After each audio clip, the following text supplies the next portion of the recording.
আমি আপনাকে একটা নমুনা তুলে ধরি। রাসূলুল্লাহ সাল্লাল্লাহু আলাইহি ওয়াসাল্লাম এবং কোরআনে বলা হয়েছে যে কিয়ামত যখন শুরু হবে তখন পৃথিবীর অবস্থাটা কেমন হবে। একদিক থেকে শুরু করেন। রাসূলুল্লাহ সাল্লাল্লাহু আলাইহি সাল্লাম বলেছেন পৃথিবীর খারাপের দিকে যেতে থাকবে, এক পর্যায়ে হানাহানি শুরু হয়ে যাবে, চারোদিকে শুধু লড়াই আর দ্বন্দ্ব, হত্যা আর হত্যা, বড় বড় যুদ্ধ শুরু হবে। মালহামা, ইন্ডিয়ার সাথে যুদ্ধ, ফিলিস্তিনের সাথে যুদ্ধ, এই ইহুদি খ্রিস্টানদের সাথে যুদ্ধ। রাসূল বলেছেন সমস্ত খ্রিস্টানদের সাথে মুসলিমদের একটা যুদ্ধ হবে। তাদের ৮০টা দল ১২,০০০ করে সৈন্যবাহিনী নিয়ে মুসলিমদের উপরে অ্যাটাক করবে। প্রথম দল শহীদ হবে, দ্বিতীয় দল শহীদ হবে, তৃতীয় দল গিয়ে বিজয়ী হবে। এ কথা যখন যুবকরা শোনে তখন ওই যুবক মনে করে যে আমি তৃতীয় দলের একজন, প্রথম দুই দলের সেনা। কারণ যেহেতু প্রথম দুই দল তো মারা পড়বে, এটা জানিস, এই জন্য ও ফিল করতেছে আমি তৃতীয় দল, আমি রেডি হচ্ছি। আগে প্রথম দুই দল এই সালাফি আহলে হাদিসরা, এই হুজুররা, যে যারা মিম্বর দাঁড়িয়ে কথা বলে, মাহমুদ বিন কাসেম, এরা যাক, আমরা তারপরে আসতেছি, আদনানকে নিয়ে, অমুককে নিয়ে, তমুককে নিয়ে আমরা পরে তৃতীয় ধাপে আমরা আসব। এটা হচ্ছে অধিকাংশ যুবকদের টেন্ডেন্সি। রাসূলুল্লাহ সাল্লাল্লাহু আলাইহি সাল্লাম বলেছেন সমস্ত খ্রিস্টানকে আপনারা হারিয়ে দিলেন, খ্রিস্টানদেরকে হারাতে হারাতে ফুরাত নদীর স্বর্ণ বেরিয়ে যাবে। রাসূলুল্লাহ সাল্লাল্লাহু আলাইহি সাল্লাম বলেছেন সেখানে যত মানুষ স্বর্ণের জন্য যাবে, পৃথিবীর মধ্যে এত হতাহতের ঘটনা কোনো যুদ্ধে ঘটবে না। রাসূল আমাদেরকে নিষেধ করেছেন যে তোমরা কিন্তু খবরদার সেখানে যাবে না। কিন্তু রাসূল বলেছেন কেন যাবে না? কারণ সেখানে ১০ জন ব্যক্তির মধ্যে ৯ জন মারা পড়বে। মানে মৃত্যুর সংখ্যাটা যে কত, রাসূল সাল্লাল্লাহু বলেছেন ১,৯৯৯ জন মারা পড়বে, হয়তো একজন, হাজারে ১০ জন ফেরত আসবে। তখন এগুলা শুনলে আপনার কি মনে হবে? ওই ১০ জনের আমি একজন। তার মানে আমি হয়তো স্মরণ নিয়ে ফিরে আসবো, আমি হয়তো মরবো না, কারণ আপনি তো ট্যালেন্ট, আপনি তো মুসলিম যোদ্ধা আপনি।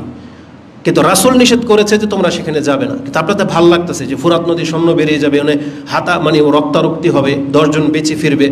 তারপরে শুরু হয়ে যাবে দাজ্জালের ফিতনা, তারপরে মেহেদি, তারপরে ঈসা আলাইহিস সালাম আসবে, দাজ্জালের সাথে যুদ্ধ করে দাজ্জালকে হারিয়ে দিবে। তারপর পরে শুরু হয়ে যাবে ইয়াজুজ এবং মাজুজ। ইয়াজুজ মাজুজ এসে পৃথিবীর সমস্ত কিছুকে, সমুদ্রের পানি পর্যন্ত খেয়ে ফেলবে। তখন আমি আর আপনি ঈসা আলাইহিস সালামের সাথে আশ্রয়, তার মানে আমরা মরি নাই এখন পর্যন্ত।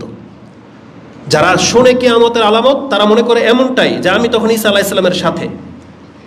ইয়াজুজ মাজুজ যখন ধ্বংস হয়ে যাবে তখন ওই যে বড় বড় ডালিম, যে একটা ডালিমের ছায়ার নিচে একটা বংশ আশ্রয় নিতে পারবে, একটা ডালিমের চোখা, এটা বাস্তব হবে পৃথিবীতে।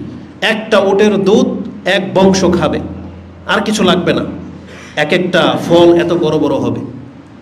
তখন আপনার কাছে কিয়ামতের আলামতগুলো এইরকম মনে হয়, আপনি যেমন ফিল করেন। কিন্তু এখানে রাসূলুল্লাহ সাল্লাল্লাহু আলাইহি ওয়াসাল্লামের কথা চিন্তা করে দেখেন, তিনি যখন কিয়ামতের আলামতের কথা সাহাবায়ে কেরামদেরকে শোনাতেন বা বলতেন, রাসূলের নিজের চরিত্র কি? তিনি এমন কোনো নামাজ আছে যে নামাজে তিনি দাজ্জালের ফিতনা থেকে আশ্রয় না চেয়েছেন?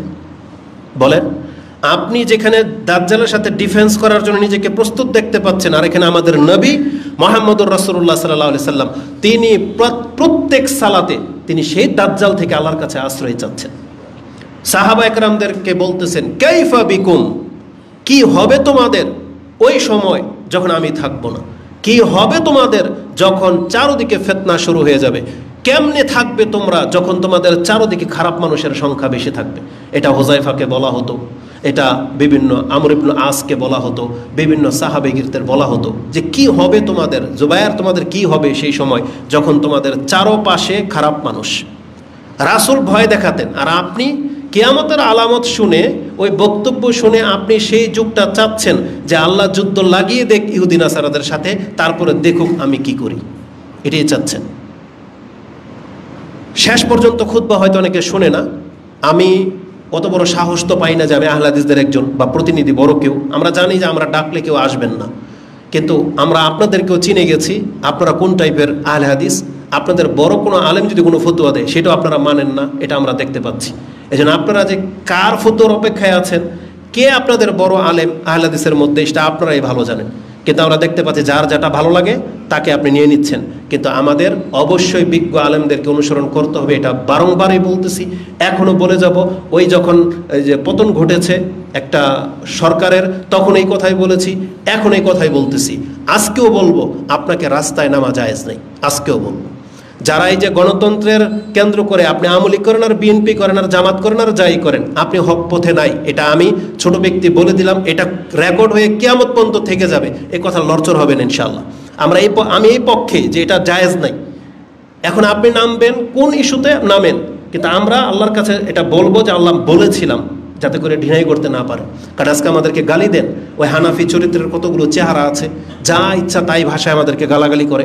আমরা নাকি সুপার উস্তম, আমরা নাকি সুপার সালাফি, আমরা নাকি ফেতনাবাজ, আমরাই নাকি নামি না, আর এরা নাকি জিহাদ করে উল্টাই ফেলতেছে। নির্বুদ্ধদেরকে বলতে চাই, তাদের বড় ইমাম ওই তকি ওসমানী হাফেজাহুল্লাহ ইন্ডিয়ার, সে নাকি ডিক্লেয়ার দিয়েছে যুদ্ধ ফরজ। একটা হানাফি গেছে? বলেন কে গেছে বাংলাদেশ থেকে? তারা প্রচার করে, কিন্তু কোথায় কি করলো? তারা না বলতেছে যে সালাফি আলেমরা এর খেলাফ, খালি অনুমতি দিয়ে দিক, বর্ডার খুলে দিক। আপনার 3 কবর পূজারি তো ফিলিস্তিন ঘুরে চলে আসলো, ও কিভাবে গেল ফিলিস্তিন? আপনার ওইভাবে যান, তোরা তো ওদের কাছ থেকে জেনে নেন। আর ও গিয়ে যুদ্ধ ছাড়া ফেরত চলে আসলো কেন? ওখানে গিয়ে আপনাদেরকে ডাকতো যে আসুন, যুদ্ধ ফরজ হয়ে গেছে, আমরা চলে আসছি, আমাদের অনুসারীরা চলে আসো। ও তারা ঘুরো ভিজিট করে দিয়ে, ও পিকনিক করে দিয়ে চলে আসলো। সব দোষ চাপিয়ে দিবে আমাদের উপরে। আলাকুল্লিহা, আল্লাহ সবাইকে চেনে, এটা আমরা বলতেছি। আল্লাহ সবার অন্তরের খবর জানে, কে দিনের জন্য কতটা করে। আমাদের জিহাদ কি? আমরা তো হানাফি মতবাদ থেকে যেগুলো বাতিল জানতেছি সেগুলো ছুঁড়ে ফেলে দিয়ে কোরআন সুন্নাহটাকে গ্রহণ করে নিচ্ছি। কেউ কি বলতে পারবেন যে মার খাওয়ার ডরে রফেল দিন ছেড়ে দিয়েছি, আমিন বলা ছেড়ে দিয়েছি? এমন কোনো মসজিদ আছে আমাদেরকে বলতে পারবে যে এই মসজিদে আমাকে ডাকা হয়েছে যে খুতবা হবে হানাফিদের মতো, আপনি আসেন, আর সেখানে গিয়ে আমি হানাফিদের মতো খুতবা দিয়ে চলে আসছি? কোনো রেকর্ডকে প্রমাণ করতে পারবে? চিটাগাং এক মসজিদের মধ্যে আমি বলছি খুতবা দিলে যেভাবে আমরা হক মনে করি সেভাবে দিব, দিলে দিতে দেন, না দিলে আমি চলে যাব। আমাকে বলছে ঠিক আছে দেন, দেখা যাবে, দিয়ে চলে আসছি। হইচই লেগে গেল, কিন্তু কি হয়েছে? আমরা কি আমাদের মানহাজ গোপন করেছি? আমরা কি আমাদের পিঠ বাঁচিয়ে চলে আসছি? এক শ্রেণীর ওই বড় বড় আল্লামাদের মতো, যারা মানুষের কাছে এক রূপ আর ভিতরে তাদের আরেক রূপ, আমরা কি এটা করেছি? তাহলে আমরা জিহাদ করি না, করে কারা? আমরা তো প্রত্যন্ত অঞ্চলে দাওয়াতি কাজ যখন করি, আমাদের সাথে আপনারা যান না, আমরা একা সফর করি। বিবারিয়ার মতন কতগুলো কবর পূজারী এলাকার মধ্যে আমাদের বক্তব্য হয়েছে, আমরা সেখানে যাইনি? কি ঘটেছে এটা আমরা না জানি, আপনারা তো আমাদের সাথে থাকেন না।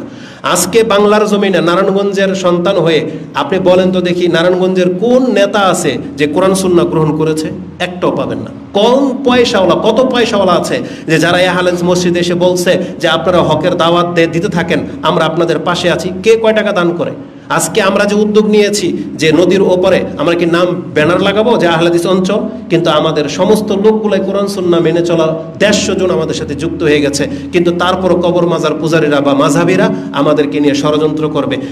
3 দিন ঘুমাইতে পারি না শুধু এই টেনশনে যে আমি নারায়ণগঞ্জের মধ্যে এমন একজন নেতার সাথে আমার সম্পর্ক নাই, হোক সে আওয়ামী লীগের, বিএনপির, কোনো দলের, একজন প্রশাসনের কোনো লোকের সাথে আমার নাম্বারও নাই, পরিচয় নাই, যে কাকে ডাকবো বিপদে, কেউ নাই। এক আল্লাহ ছাড়া আমাদের সাথে আর কেউ নাই। আপনাদেরকেও পাবো না, এটা আমরা জানি। তাহলে আমরা দিনের জন্য কতটুকু কষ্টের মধ্যে আছি সেটা আমরা ভালো বুঝি, কিন্তু আপনাদেরকে তো দেখা যাচ্ছে না, শুধু খালি স্ট্যাটাসের মধ্যে আর গালাগালি করা ছাড়া আর কি হবে। কিন্তু যতগুলো লোক এখানে আসছেন, আপনারা যদি সত্যিকার, এখানে অনেক হানাফিও আছে, যেমন গত খুতবার মধ্যে এক হানাফি দুষ্ট, ও বক্তব্য শুনতে যায় নাই, আরও ফাসাদ সৃষ্টি করতে গিয়েছে। ও বক্তব্য শুনে এসে বলতেছে যে আজকের দিনটাই গেল বেকার, এইসব ফাউল কথাবার্তা, কি এরা বক্তব্য করে, ফেতনাবাজ, এইসব করে স্ট্যাটাস দিয়েছে। এরকম কেউ থাকলে কান খাড়া করে শুনে রাখো। আহলে হাদিস মসজিদে আসলে কোরআন সুন্নাহর মানতে হবে, বুঝতে হবে, এই মেন্টালিটি নিয়ে তোমাকে আসা উচিত, ফেতনা ছড়ার জন্য না।